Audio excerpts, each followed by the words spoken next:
ពូបារាំងជំរាបសួរសូមអញ្ជើញដាក់តពកអង្គុយលេងសិនណាពូអញ្ជើញដាក់តពកអង្គុយលេងសិនណាពូខ្ញុំអត់មានកំពតទេ អង្គុយលេង អូចង់ភ័យ ភាសាអ្នកប្រាអង្គុយលេងពូបារាំងមើលមនុស្សសិនទៅ បាទអញ្ចឹងខ្ញុំយកហ្នឹងអាហ្នឹង ចា អូ clean ណា ចាំបន្តិច មើលមកហូបខ្មែររបស់អ្នកភូមិព្រៃណាទំនងណាហើយមើលហូបដែលខ្ញុំចូលចិត្តជាងគេគឺសម្លកកូទ្រាំអត់បានទេទូបៃញ៉ាំសិនមើលហូបផ្ទះបាយអ៊ីឌីតំណងគ្រប់មុខជាពិសេសសាច់ជ្រូកអាំងតែម្ដងមានអន្លូស្រស់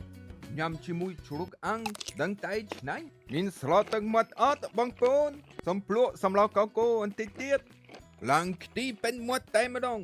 ញ៉ាំឆ្អែតហើយអង្គុយយូរដូចឈឺចង្កេះអូខ្ញុំមានរបស់ពិសេសអាចជួយបានគឺកាអ៊ីយ៉ងទីជួយបងបាច់ថ្លคลิกចុករួចសាច់ដូមកាអ៊ីយ៉ងទីជួយបានទាំងអស់ផលិតផលមានស្តង់ដារនិងគុណភាពខ្ពស់ពួកបារាំងក៏ប្រើដែរប្រើរួចហើយមានប្រសិទ្ធភាពពិតវ៉ាវបន្ទាប់មកទៅដល់លេងផ្ទះឌីទឹកតែរៀបចំថ្មីមើលទៅស្អាតណាស់បែបខ្មែរបុរាណតែម្ដងបើសិនចង់ញ៉ាំម្ហូបឆ្ងាញ់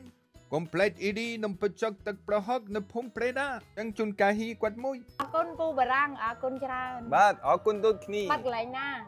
នៅចង្កេះកុំច្រឡំកុំបិទកពុកទេ អូអត់ទេអត់បាត់តពកទេអត់បាត់ទេអរគុណ អរគុណច្រើន ចាអរគុណ